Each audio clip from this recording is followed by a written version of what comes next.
All right, welcome everybody back to another episode of the Big Doug and Carmi Show.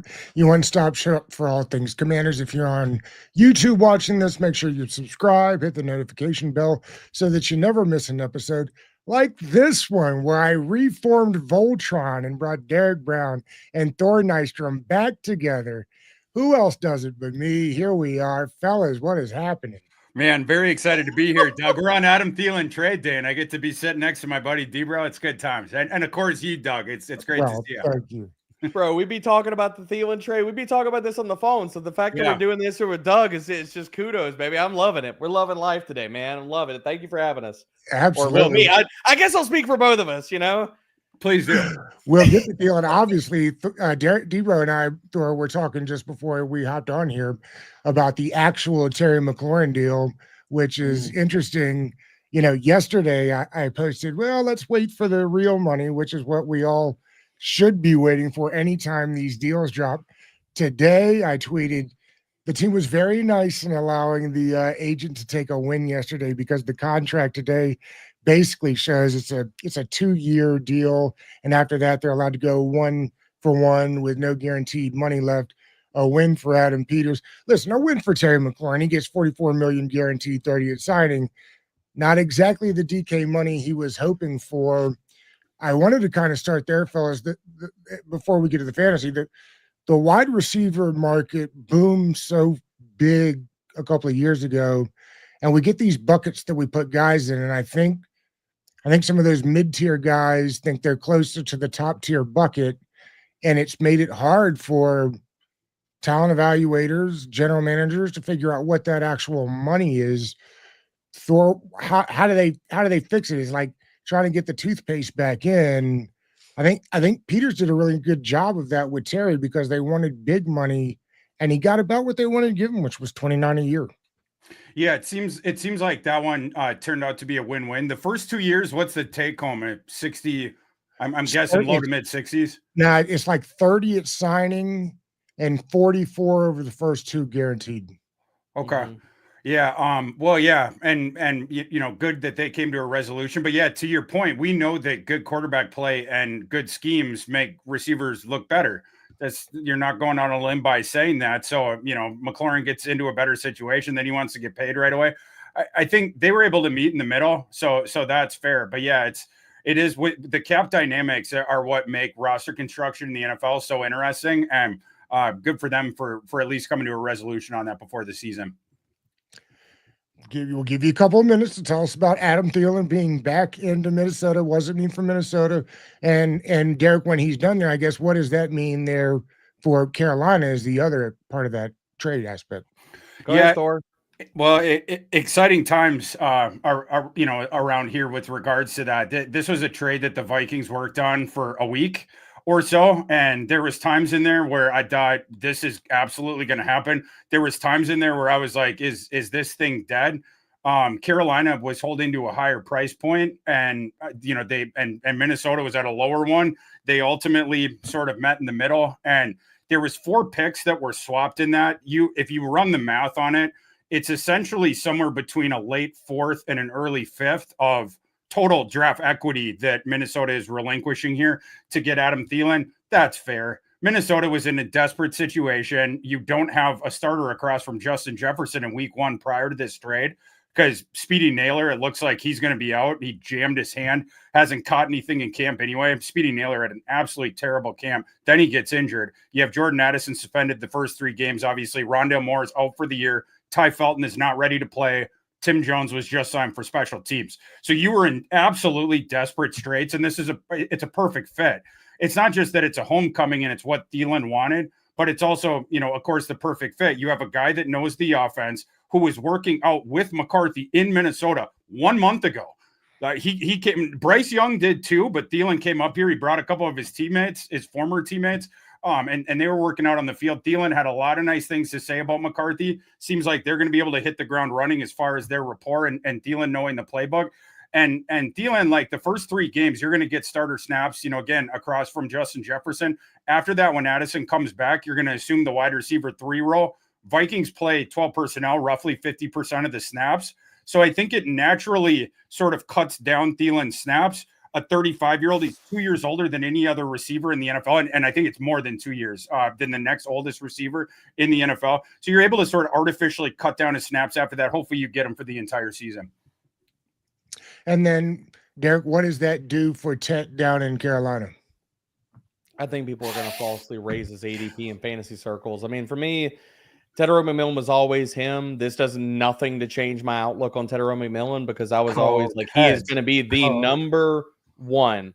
Yeah, we're getting there. We're getting there, baby. Tetairoa McMillan. I mean, dude, I think he's going to get 140 to 150 targets this year. I think he's going to be wheels up. But yeah, like Thor, we are not burying the lead here. It's Jalen Coker season, baby. Yeah, like it's the Coke. If you're an OG cokehead, like I know Thor and I were, like from the way back, we were talking about Coker before it was cool. I mean, this is exactly what you wanted to, man. Like he's gonna be the wide receiver 2 in this offense from the word go. Last year, he was already out targeting Xavier Legette. That's gonna continue into this year, and I think you're looking at. This is exactly what Carolina needed to do, though. They needed to open up an alleyway to sit here and for Legette and Coker to prove, can you be long-term pieces in this offense and be key building blocks for this team moving forward, or are you not? And so they need to know these answers, and playing Adam Thielen snaps on a team that we know is not going to the playoffs, they're not winning that division, does nothing for anybody because everybody's like, oh, well, Bryce Young needs the weapons. Bro, these guys around him need to be the answers for this franchise. And if they're not, you need to know that as well. And Coker, I mean, dude, he was out targeting Legette last year. I don't think anything changes this year. And I think the best 3 wide receiver set that Carolina can roll out there right now is obviously playing Tetairoa McMillan at the X. I think you alternate, depending on the corner matchups, you alternate Coker and Legette between the slot and the Z. I think Legette's actually his best reps and where he should be is as a power slot. He's had problems with press on the outside, problems like in that AJ Brown role in the slot. Yeah, like just make him a big slot. Let him go run crossers and run away from dudes just like he did at freaking South Carolina. Like actually play to his skill set instead of doing the idiotic stuff like Tennessee tried to do with Treylon Burks and being like, well, you're big and you're fast. We think you could play X. He can't. Yeah. Put him against off coverage and let him do what he does and manhandle small nickels and run away from dudes and let Coker take the big boy route tree on the outside because he can handle it. Oh, man. I mean, that very well said. Legette should be in the slot. It's a guy who struggles to run routes. It's a souped up Laviska Shenault. Or Burks is a great call out as well. I mean, it's a manufactured touch, big freak athlete. That's what it is. And like you see the big freak athlete and it's like, oh, we'll just put him on the outside and he's going to be a superstar. It's like, no, that's not what he is. Right. I mean, you know, the running thing. Yeah. It's just not going to happen for him. And the ball skills depreciate down the field. You just have to manufacture those touches so he can leverage his size and athleticism. Hopefully this allows them to do that. We know Jalen Coker can play on the outside. And of course, we know McMillan can play on the outside. And Debro, one thing I wanted to toss you, I'm curious your take on this. You know, Renfro was cut yesterday from Carolina, right? Mm-hmm. So the name that kept coming up, you know, looking deeper in Carolina this summer, Jimmy Horn was impressing people. Do you think for dynasty folks, Jimmy Horn becomes like a circle this guy's name when you get late and try to pop him off? Yeah, I think he's in play. The only problem that I have with Jimmy Horn, talking deep, of course, but yeah, it's very deep. And I'm like a taxi squad guy or a guy at the end of the bench. Yeah, I mean, I definitely see that because again, going back to all this, Carolina is in full like evaluation mode. And the great thing about Canellis, and the reason why I think you do get the moving parts and pieces, I don't think that he's so headstrong that he's not willing to adjust. I mean, dude, he's going to play the best players and put the best product on the field that he can. He did that last year with Chuba Hubbard. He did that last year with Jalen Coker. He did that with how he was designing the freaking offense last year. He did that with pulling Bryce Young immediately and then putting him back out on the field. So he's not afraid to make moves that might unsettle a lot of people that aren't really in the weeds. So it's like if Xavier Legette has another season like he did last year where he struggles to get open, you could see Coker playing on the outside, and maybe by the end of the season, Jimmy Horn is stealing snaps out from the slot. Now, I think if this runs out how Carolina wants it to, obviously they want to get the return on investment for that first-round pick they spent on Legette. So are they going to give him every opportunity? Yes. Is Jimmy Horn a guy that, like, Do I think that his skill set isn't replaceable? Like, I don't think he's like a special player, but can he separate versus zone coverage? Is he also like, I think he's already going to be their return guy. So he's going to be doing kick returns and punt returns. But like to your point, Thor, yeah, like he's definitely worth a dynasty stash, no doubt. Yeah. Thor had Rich Hribar on Monday. He said he thinks this may be the best fantasy football season from a talent standpoint of where you're able to get some of these players that he's ever come across. Yeah, I mean it's definitely an interesting year, and you see big discrepancies with the ADPs against some personal people's rankings. Seems like there's a wider discrepancy with how people have seen guys, and that opens up opportunities in draft day when you have conviction on certain guys. Around and you can sort of hop the line for them. But yeah, it's an interesting point that our boy Reeves made, and I don't disagree. Yeah, I don't disagree with Reeves at all. And I think to Reeves's point, because we actually had this conversation in Canton a few weeks ago, and I agree with him emphatically. There's so many different ways that like you can build teams this year, and you're not wrong. Where it's like you look at the landscape of previous years, it's like, everybody last year was like, oh, 0 RB for all the wide receivers, and then all the running backs stay healthy, and they're like, oh man, we really should have gone high T. Well, it's like this year, you can build running back heavy early, and then you go with your Ricky Pearsalls. You take your shots on rookies. You draft aggressively, but like you also can go tight end, like premium tight end, and make up on the back end. You can go wide receiver heavy, and then you have Kenneth Walker, RJ Harvey, Caleb Johnson, all these other guys staring at Tony Pollard, staring at you, where you can go wide receiver the top 3 rounds and then hammer running backs for the next 3 rounds. So like, there's a lot of different ways to build teams this year. I'm big into late round quarterback too. Now I know a lot of people like premium quarterback, but that's fine. But that's all to say that like there's so many good options all the way through your drafts, and you can make upside scenarios, and you can build teams in a lot of different fashions, where it's like some years you're looking at the landscape and you're like, man, I don't know. I feel like I'm kind of like drafting a lot of the same teams. If you're drafting a crap ton of best ball teams, and you're like, I feel like I'm not trying to, but I'm locked into very similar roster builds. You can go a lot of different directions, and there's so many guys that could swing leagues, whether you want to take the dive in on Christian McCaffrey at the end of the first round, if he pays off and he's a top 3 back, or you wanted to go reach, and I say reach, on guys like Drake London and take him at the end of the first round. And or like Thor is talking about, like you can build teams in a lot of different ways and draft guys aggressively. Somebody like George Pickens, where like he's languishing for most of the offseason as a wide receiver 3. And it's like, bro, I got him as a top 15 wide receiver. So like, it's really pick your own adventure and choose your own flavor. Thor, tell me why I would take McBride as tight end 2 when I could have George Kittle at tight end 3 about 3 rounds later.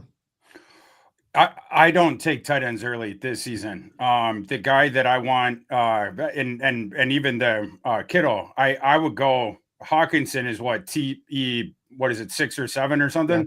Mm-hmm. Yeah, that's the guy that I want. And if I don't get him, the guy that I want is Tyler Warren. So like basically in every draft, I'm coming out with one of those 2 guys, or I'm coming out with both of them. But for me, this is not a year to push the envelope on any tight ends. But yeah, to your point, your point's not wrong, Doug. Not at all. I mean, it's sort of in line with my point of like, there's no reason to push the envelope on those tight ends this year. So that's what I'm doing. But my strategy, it's Hawkinson and it's Tyler Warren. And I'm not going to push back on Thor. Like I'm more in on premium tight end this year, but like for the price, I can't make you a great case on taking McBride over George Kittle. Do I love McBride, and am I willing to pay up? Hell yes. Will I take the discount on George Kittle? Much touchdown production with McBride for the last couple of years. No, I think that's more of a Kyler thing than anything as a knock on McBride. That's a Kyler thing to me. But like to your point though, like I'm fine taking the swing on Kittle a little bit later. I'm also fine like going a little bit later. Like I mean, Thor brought up TJ Hawkinson. Shit, I'll add Mark Andrews and Tucker Kraft into the mix too, that you can get later rounds, and those dudes got top 5 upside as well. For sure. I've talked all the time about how in my own personal life drafting teams, I try to, if I don't get one of those top 4 quarterbacks, wait. And I try to wait. And it's very hard for me because I get antsy to wait. And I see these guys go off the board and I'm like, oh, damn, there goes what's his name. And oh, damn, there goes what's his name, you know? But to your point, there are guys late that are going to put up numbers.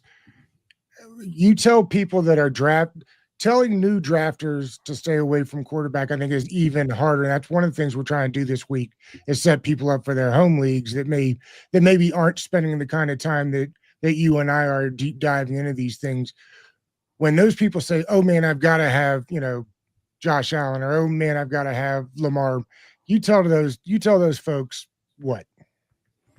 Me, I would say, well, I mean, do what you want. It's your team, Have but like fun in the end, yes. Yeah, for me, this would be. I'm not as emphatic with this take as I am about the tight end one that I just did, but like I would need to get a pretty good price point to come out of the draft with, Lamar Jackson or Josh Allen.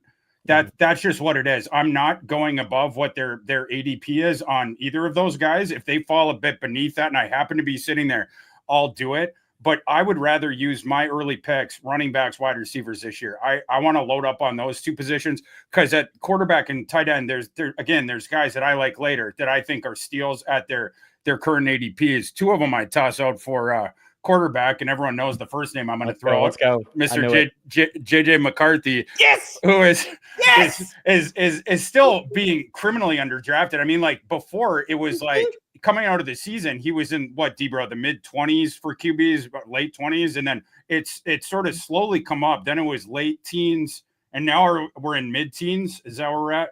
He's at QB 17, 120th overall, which is absolutely blasphemous, and people need to be slapped in the face for. Yeah, agreed. I mean, he, Ridiculous. QB 10, 11, 12, like that's, I would be somewhere in there.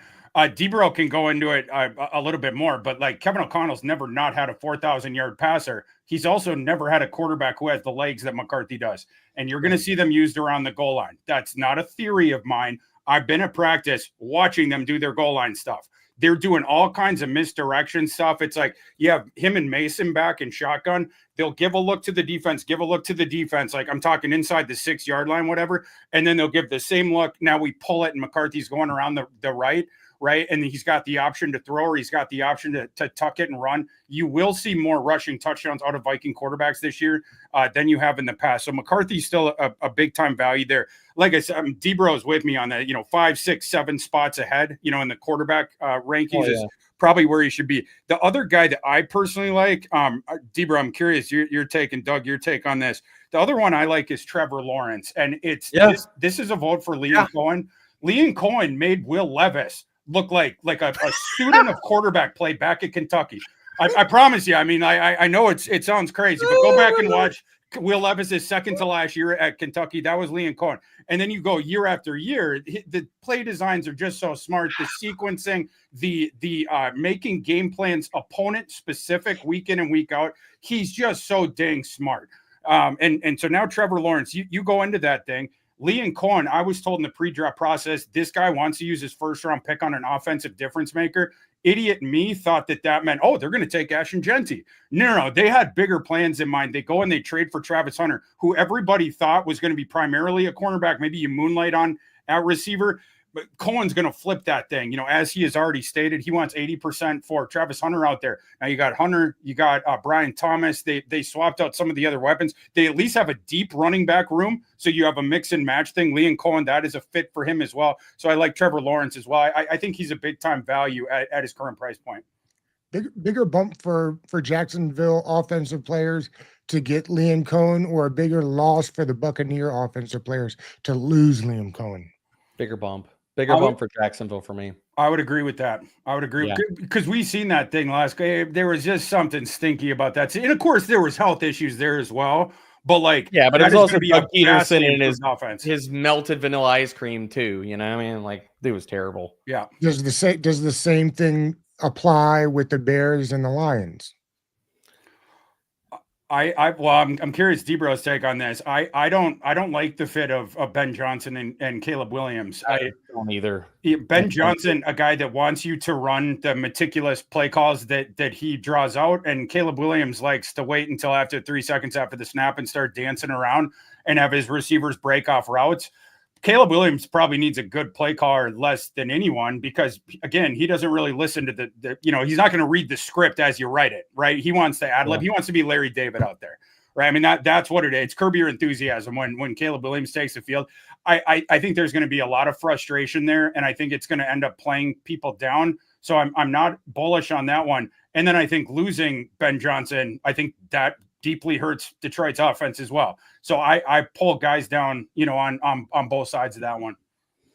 Jared, do we not talk enough about the Lions losing both their coordinators? I mean, I feel like it's not being talked about, like somehow Dan Campbell's just got it all figured out and it won't matter. The only time it really hasn't mattered is with the Eagles from a couple of years ago.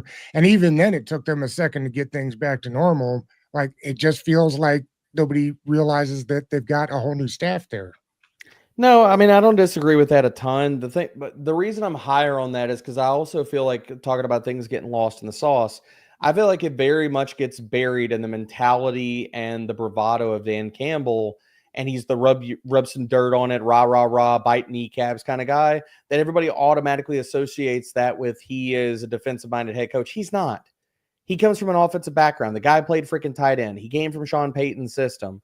John Morton's the same way, came from the same thing. They worked on the same freaking staff in New Orleans way back when. So, like, for me, I'm higher on Detroit because I think that, not to take anything away from Ben Johnson, Dan Campbell was once upon a time when they fired Anthony Lynn, he was calling plays in Detroit. And he was also in those offensive meetings on a weekly basis with Ben Johnson. So I'm higher on Detroit and absorbing the loss of Ben Johnson. Like, I think there is going to be some turnover and natural regression that happens, but I don't think this is doom and gloom because Ben Johnson's out the freaking door, man. Like, that's just how I'm reading the situation. Thor, you mentioned JJ McCarthy, and I'm thinking about quarterbacks that are kind of like in that bucket down there. And I think about the offensive weapons for the Falcons. And, you've got running back 1 for most people. You've got wide receiver 3 or 4, whatever it is there that's got that first, second round potential. Is Penix going so low because he gives you nothing in the run game? I mean, is that essentially what we're talking about here? Because from an offensive weapon standpoint, he ought to have every opportunity to go for a lot of yards this year. That's pretty much it. Yeah. It's a stationary guy. Michael Penix early on. That's Terry Fontenot calling me. He hates it when I start talking about Michael Penix. Yeah, tell him it's time to trade Kirk when you get on the hotline with him, okay?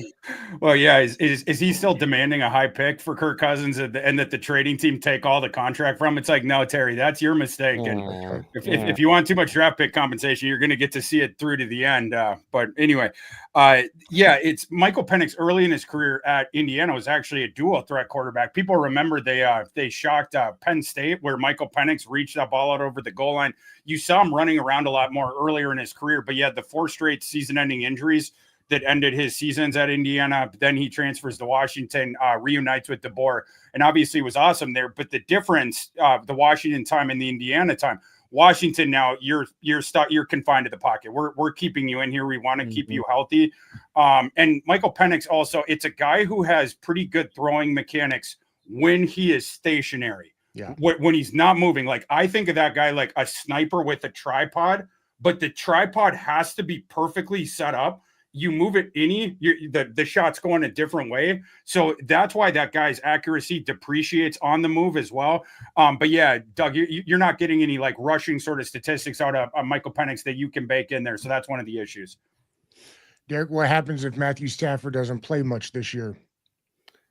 Devontae Adams is going to riot because Jimmy G is going to be throwing hospital balls at him all freaking year. But like, I'll say this. I will be shocked if Matthew Stafford plays the entire season only because if the back is where it's at, it's not going to get better when he starts getting freaking hit by 300-pound dudes running full speed at him. It's not and it's not just a week 1, week 3 kind of thing. It's like when we're a week 9 and nobody's playing healthy and everybody's banged up, that back is going to be barking at him, dude. And I'm sorry, but back injuries scare the ever-loving bejesus out of me. Like, I'm still in on Puka and Devontae where they go. I've been out on Kyron the entire offseason, but like those 2 guys, I'm still in on them only from a volume perspective. And we know that Sean McVay is still one of the best offensive play callers. He's still going to scheme things up. The volume is going to be still there for those guys. So maybe you chop off a little bit of the ceiling, but the floor is still crazy high because it's legit. Like those two guys and Tyler Higbee catching passes this year. I have a let me pull this up real quick. Sorry, I got stumped there for a second. I went here and grabbed some wide receiver tandems. And I went to all season long, we've been doing something similar to this. I've been using football guys just that the ADP is the same each and every week. So, for instance, Puka Nacua, who you prefer? Puka at 13 or Devontae Adams at 41? Adams, I'll take the discount on him because the touchdowns are going to be there and the volume is going to be very, very similar. Although I love Puka though. I'll go Adams as well with that one. Okay. I saw your face. You almost like, were you going to drag me about Puka and not being in on Puka? I feel like I was thinking feel about it in my for 1 loins. second. Yeah, I thought about it. For 1 I knew second, you were yeah. going to go It's there. your boy. I knew It's your it. boy. You I can't turn saw your your back on your face. boy. Yeah. I saw your face. I knew you were thinking about it. You were like, nah, I'm going to take the high road. Yeah, you knew turned your back on your home. AJ Brown at 18 or Devontae Smith at 52? Oh, dude. If AJ is healthy, still AJ is the number one in that one. I think Smith is still a value, but AJ Brown is still ridiculous, man. Was Devontae was 52, you said? Yes. Mm-hmm. This one's a lot closer. Close. Yeah, because I think both those price points are appropriate. Both bad. Yeah. I'm gonna well, okay, I won't disagree with D Brogan. I'll go Devontae in this one. But that one's razor close. It's close. Yeah. Jamar at 1 or Higgins at 28? Chase. Not even close for me. I think T had a career best season. The soft tissue stuff scares me too because I mean, dude, he's had hamstring and issues every single year. Now you got the contract. Like, I'll go Chase. I'm gonna go T Higgins with this one. I just to fight me. Just to fight you. I know. I see it in your eye. I see yeah. the little twinkle in your eye. Just to fight you. But if I have the first pick, I take Bijan. So yeah.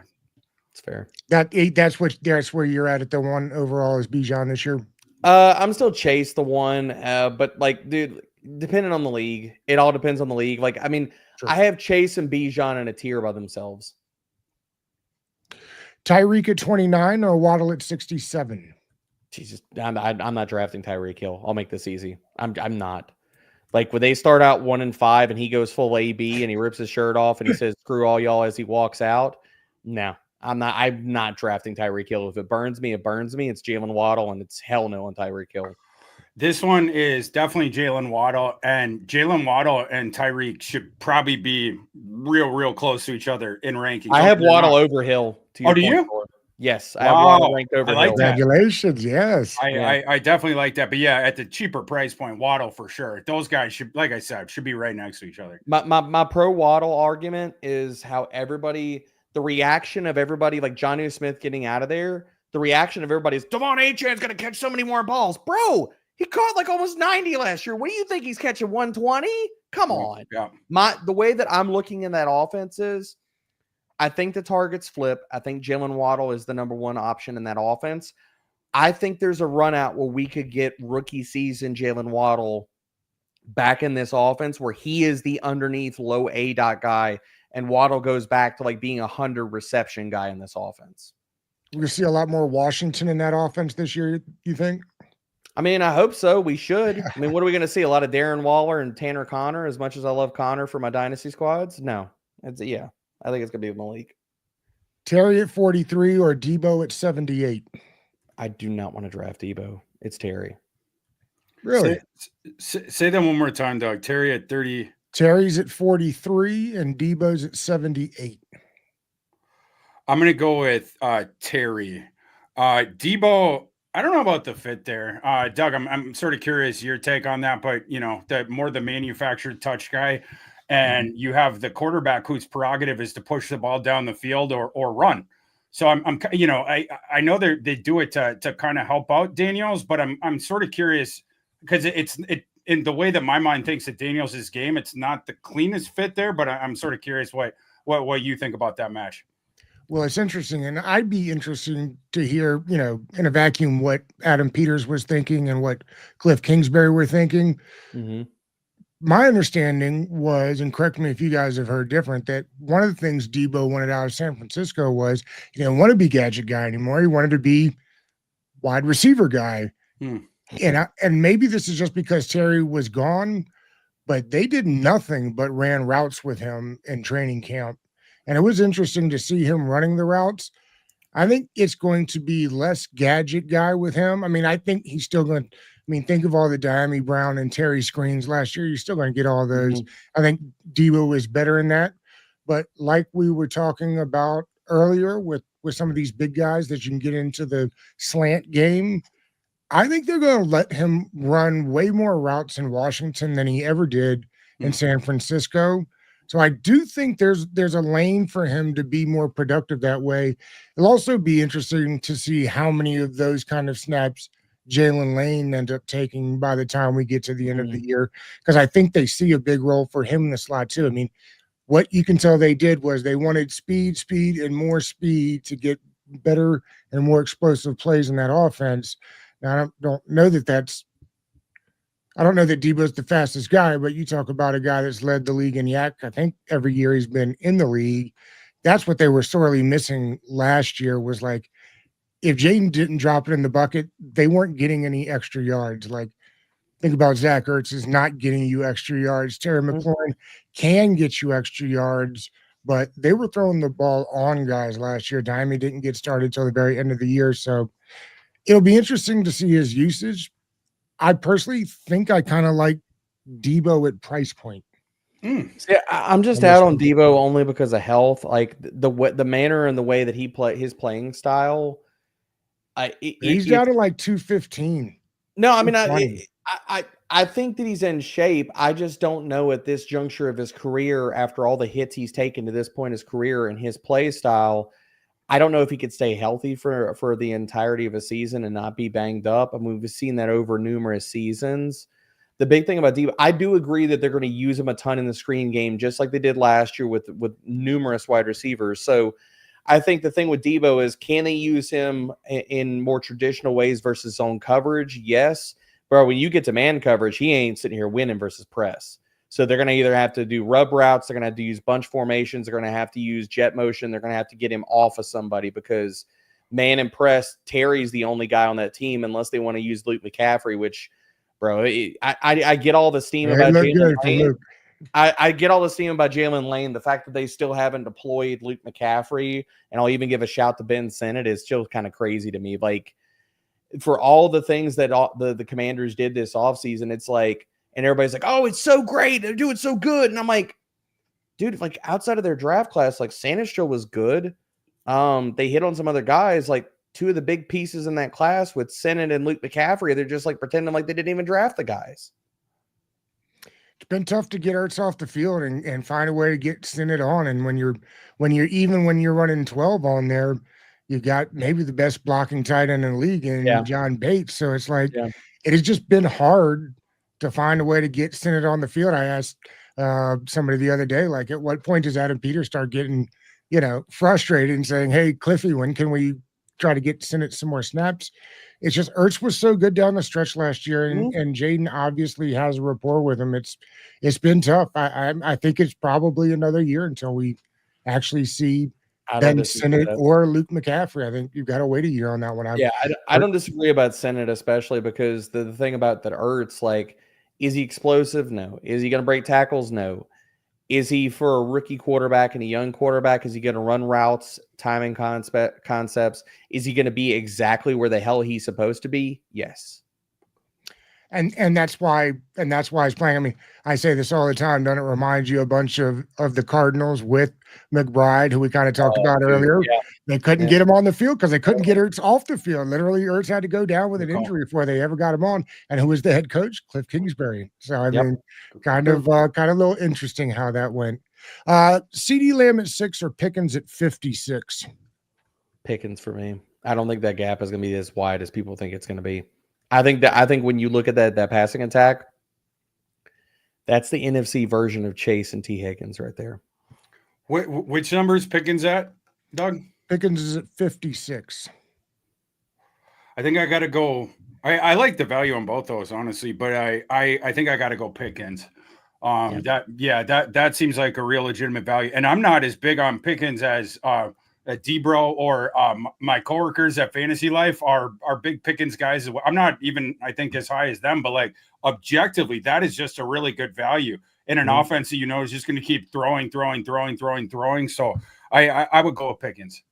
Yeah, I mean, you've got that beautiful red Georgia helmet just behind you there. Oh, yeah. He's going to look a whole lot more like Georgia Pickens than whatever it was that they had him doing in Pittsburgh. That's a good route runner.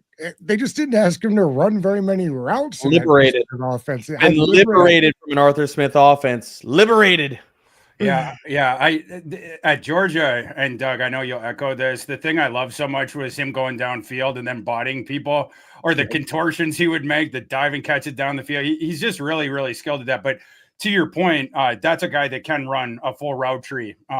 So yeah, like I'm excited to see him in Dallas this year. I'm curious to hear your guys' opinions on who has the best division in football this year. Oh man, let me pull them up real fast. So are you going to take this one home? NFC North, the best division. In football? I mean, I don't want to be a homer, but I think I might have to toss out the NFC North. That was my first reaction. Go ahead, Thor, and I'll add in edgewise. Yeah, I mean the Lions and the Packers obviously are legit. The Vikings won 14 games last year, and dang near every position on the field is better this year after they had all their ammunition in cap and whatnot. And people like Chicago. I'm lower on Chicago than other people, but someone's got to finish last place. But that is a quality division. Yeah, I'm with you. I think NFC North is number one. You legitimately have four teams that I'm lower on the Bears. I'm with Thor on that. But all four of those teams could win 9 or more games this year, and that should be considered a win for the Bears. They're probably a 9-10 win team at best, if things do go right now. But I think the North is the clear division. I'll throw in my hat for the second place team would be, or the second place division would be the AFC West for me. I think Denver is going to make some noise. They're live to sit here and take the crown away from the Chiefs. I think the Raiders are going to be better. It really comes down to how bad is that defense going to be, somewhere around league average, but their offense is going to be better than people give it credit for. And we know the Chargers with Jim Harbaugh are going to make some noise. So if it's not the NFC North, AFC West is my second place division. I have continually been trying to tell my NFC East brethren that they are sleeping on the New York Giants a little bit. I think they have a chance to kind of be last year's Commanders if they get any kind of decent quarterback play. Decent offensive line, maybe the best defensive line in all of football. They got that defense better. I like the tight end that comes out, the rookie from Penn State last year. They get Andrew Thomas back. What do they do at quarterback? If they want to have a chance, as Jackson Dart says, and Russ ain't got nothing left, man. I think that the funny thing that's so hilarious is all these camp clips from the Giants, and everybody's like, "Oh, look at Malik Neighbors and Russ." Every one of them is a freaking moon ball. He's not throwing go routes 40 times a freaking game, people. It's not happening. When Russ has to play actual quarterback, he's not utilizing the middle of the field. It's either screens or moon ball. And if either one of those ain't working, it ain't working, man. So, yeah, if the Giants want to have a chance this year, it better be Jackson Dart season. And I was high on Dart, still am, man. So I'm not against it. Where did you have Dart coming out, Thor? I had him QB3. I think, yeah, QB3. Yeah, QB3 sounds right. Yeah. I'm trying to go ahead. No, the only slight disagreement there, I think I'd start this season with Russell Wilson and just see where you get with. I do agree with that. Darby, and the only reason I say that, Lane Kiffin has one of the more gimmicky cotton candy offenses you have in college football, and Jackson Dart's always had tools. He has a 5-star recruit coming out. He started games as a true freshman at USC. Going back to Caleb Williams, that's the reason that Jackson Dart ended up having to transfer out of there. Lincoln Riley and Caleb Williams came to town. But then you go and you play at the gimmicky offense the last couple of years where you get a lot of the answers pre-snap. thing we got to learn about Jackson Dart is making those decisions after the snap, recognizing coverage concepts, and then learning how to attack those. I think that's one where you want to teach it a little bit slower. Like he clearly is the most talented quarterback on the roster. No doubt about it. But like, you don't want to have a guy that is still working on sort of those base level things of quarterback play where you're going to get him into bad habits because you rush him out there. So I think it's more sage to go a little bit slower with that. And maybe you see down the stretch this year, if you've got him to that point, but he's definitely an exciting prospect. And Doug, I agree with your overall point. New York's roster is better than it's been in recent years. And you have a bit of a trump card with that defensive front seven that they're going to cause some havoc and they're going to cause some issues for some teams. You will see flip fields. You're going to see dead drives after the first play because there's an 8-yard sack. You're going to see some interesting things that defensive front's able to do and putting the Giants in a decent position. Can they get carve out efficiency with now you get Scadaboo? Scadaboo was one of the more efficient running backs we had in college football the last several years. And can you get even decent quarterback plays somewhere between Russell Wilson and then maybe later in the year, Jackson Dart? But yeah, that's a team that you could certainly see being frisky week in and week out. I agree with Thor on this, and I'll add on here.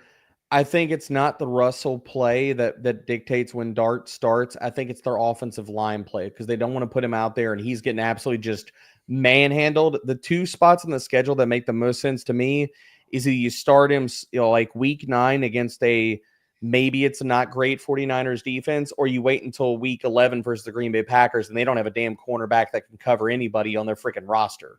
So I was going to say, Bo Melton slander. Oh, Bo Melton converted wide receiver because he wasn't good enough for wide receiver. Yes, cornerback will work better. Ha ha. No. Right before this episode, I was doing the NFC East preview with EJ Snyder, and I thought put in Dart from the beginning. Like if you're the head coach and GM on a hot seat, that's what you do. You try to prove you can. But here's the thing. I don't think they are. Here's weeks 3 through 8 for the Giants go like this: Chiefs, Chargers, Saints, Eagles, Broncos, Eagles. Dude, that stretch through 6 through 8, 2-week Eagles matchups in Denver. You do not want to start that man before that. You wait till right after that. That's why I brought up week 9. I'm like, that's the gauntlet, dude. You don't put him in there. Chandler, I'm sorry we didn't get to your trade question. We're running out of time. Thor, I wanted a couple of minutes on my Georgia Bulldogs before we get out of here. Oh, yeah. Well, Georgia, I'm curious your take, Doug, but I haven't had a ton of exposure to Gunnar Stockton yet, so we're going to have to see on that. The running back room is interesting because I actually like Nate Frazier, but it's not a guy that you can give, I don't think, 20 plus touches every single game, and you're going to be healthy down the stretch. So they brought in that McCray guy from Illinois, more of a grinder. You probably get something out of that. The defensive talent, is it going to be as nasty as, a couple of years ago? I think it's a little bit down from there. I like the team enough, but to me, this would be more of like a, 9-3 kind of Georgia team that, it's at the end of the regular season and it's like they're one of the bubble playoff teams, and it's one of those things. That's where I would be with this Georgia team. God bless guys like you, Thor, that cover the college football landscape extensively, because with the portal and transfer rules, like even as a diehard Georgia fan, I have trouble keeping up with like who's on the team every year. I'm like, who's that net number? I thought that was so-and-so. And they're like, nah, he's gone now. I'm like, who's that over there? It's like, nope, he transferred. So it becomes harder and harder every year. Thor doing the Lord's work. You love to see. I know. Does it make it more or less enjoyable for you that it changes so much? I like it. I like it. Yeah, I like it because it's like other sports have free agency. Like I love that my favorites, college football is my favorite, and I love that now we have an element of free agency with it.